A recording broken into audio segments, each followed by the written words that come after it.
पाकिस्तान विरुद्धच्या कारवाईच्या घडामोडींना वेग आलाय। गृहमंत्री अमित शहा राष्ट्रपतींच्या भेटीला गेलेत। शहांसोबत परराष्ट्र मंत्री जयशंकर सुद्धा उपस्थित आहेत। या राष्ट्रपतींसोबत बैठक सुरू झालेली आहे। बैठकीमध्ये महत्त्वपूर्ण निर्णय होण्याची देखील शक्यता वर्तवली जाते आहे। केंद्रीय गृहमंत्री अमित शहा राष्ट्रपतींच्या भेटीला गेलेले आहेत। अमित शहा यांच्यासोबत परराष्ट्र मंत्री एस जयशंकर देखील उपस्थित आहेत। अमित शहांसोबत परराष्ट्र मंत्री जयशंकर सुद्धा राष्ट्रपतींच्या भेटीला पोहोचलेत। ही बैठक सध्या सुरू झाल्याची माहिती आहे। तर या बैठकीमध्ये महत्त्वपूर्ण निर्णय होण्याची देखील शक्यता वर्तवली जाते आहे। जम्मू काश्मीरमधील पहलगाममध्ये दहशतवादी हल्ला झाला। यामध्ये 27 निष्पाप भारतीयांचा मृत्यू झालेला आहे। त्यामुळे आता घडामोडींना वेग आल्याचं चित्र पाहायला मिळतंय।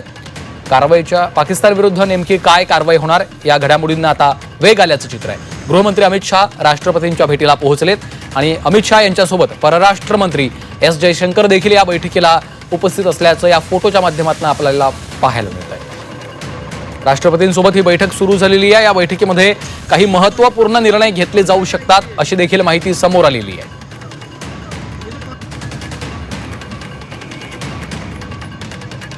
पाकिस्तान विरुद्धच्या कारवाई संदर्भात आता घडामोडींना वेग आल्याचं चित्र आहे। पंतप्रधान नरेंद्र मोदी यांनी देखील या संपूर्ण प्रकरणामध्ये महत्त्वाची प्रतिक्रिया दिलेली आहे।